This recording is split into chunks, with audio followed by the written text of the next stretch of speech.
প্রযুক্তির ঝলমলে যুগে স্মার্টফোন আর ডিজিটাল স্ক্রিনের ভিড়ে এক প্রত্যন্ত গ্রামে সময় যেন থমকে দাঁড়িয়েছে। সেখানে এখনো শোনা যায় দোয়াতের কালি আর বাঁশের কঞ্চির কলমের খসখস শব্দ। চিতলমারী উপজেলার ডুমুরিয়া গ্রামের ছোট্ট একটি পাঠশালা শিশু শিক্ষা নিকেতন। টিনের চালা আর খোলা আঙিনার এই পাঠশালা গত ২২ বছর ধরে কোমলমতি শিশুদের হাতেখড়ি হচ্ছে তালপাতায়। এই পাঠশালার প্রাণপুরুষ ৮০ বছর বয়সী পণ্ডিত কালীপদ বিশ্বাস। স্থানীয়দের সহায়তায় তিনি ধরে রেখেছেন বহু পুরনো এক শিক্ষা পদ্ধতি।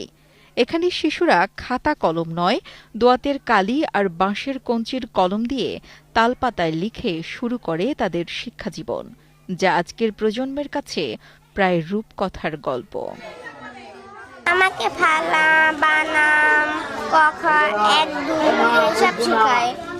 আমি এখন আগে পাতায় লাগতাম, এখন খাতায় লেখি। গ্রামের মাটিতে বসে তালপাতায় অক্ষর আঁকতে আঁকতেই নতুন প্রজন্ম শিখছে শেকড়ের গল্প। যখন চারপাশে ডিজিটাল শিক্ষার জোয়ার, তখন ডুমুরিয়া গ্রামের এই পাঠশালা নিঃশব্দে মনে করিয়ে দেয় শিক্ষার মূল শক্তি প্রযুক্তি নয়, নিষ্ঠা ও মূল্যবোধ। বিকাশ পেমেন্টে ১০,০০০ টাকার বেশি অফার। শপিং চলছে তো। আমাদের এই স্কুলটা অনেক আগের পুরনো, ২২ বছর আগে থেকে এই স্কুলটা চালু করা হয়েছে। এখানে লেখাপড়ার পদ্ধতি খুবই সুন্দর, কারণ এখানে অর্থ কম খরচ হয়। এখানে খাতা কলম, তারপরে হচ্ছে সিলেট, তারপরে চক, এগুলো কেনা লাগে না।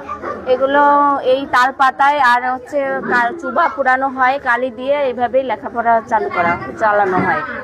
এই বর্ষাকালে এই মাঠ তলাই যায়, যদি উপরে দেখতো বাচ্চাদের সুবিধা হতো, খুব খেলাধুলোয় সুবিধা হতো, অনেক কিছু।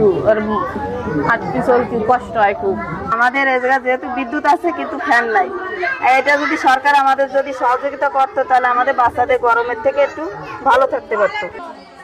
সময়ের স্রোতে হারিয়ে যাওয়া এক ঐতিহ্যকে ২ দশকেরও বেশি সময় ধরে বাঁচিয়ে রেখেছে তালপাতার এই পাঠশালা।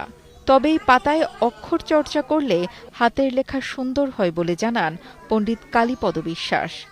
প্রথমে সর্বর্ণ মানুষ শিক্ষা দিই, এই আজকে বসে লেখি যাইছেন উল্টোভাবে লিখেছি, খি ও হওয়া দর্দিস মর্যাদা কালী বছর লোহা রব, এইভাবে লেখো বাচ্চা যদি ঠিক করে ফটাফট করতে পারে তাহলে তার অক্ষর মনের ভিতরে উঠে গেছে। এই ছেলেকে আমি বানান দেবো, বানান ঠিক মতো শিক্ষা হয়ে গেলে ফালা লিখতে দেবো, ফালা যখন বুঝা ফালার সাথে উপকরণের সাথে কষ্টা লেখাবো। এই যখন বুঝা পারিয়ে গেছে শব্দ বানান করতে ফটাফট পারতিছে, ওই ফালা যদি একটু বুঝলি সচকিয়া দেওয়ার অর্ডার দেবো, সচকিয়াও লিখতে হবে, ইংরেজি ABC লিখতে হবে, যাতে এরা প্রাইমারি স্কুলে পূর্ণাঙ্গভাবে দাঁড়াতে পারে। আমি এইভাবে এদের গড়ে উঠার চেষ্টা করি। বাগেরহাট জেলার এই শিশু শিক্ষা নিকেতনের পাঠদান শুরু হয় সকাল ৯টা থেকে আর শেষ হয় দুপুর ১টায়। শুকনো মৌসুমে পাঠশালাটি কোনো মতে চললেও বর্ষা মৌসুমে জলাবদ্ধতা বড় সমস্যা হয়ে দাঁড়ায়। তাই পাঠশালার টিকে থাকা আর উন্নয়নে প্রশাসনের সহযোগিতা চান অভিভাবক ও স্থানীয়রা।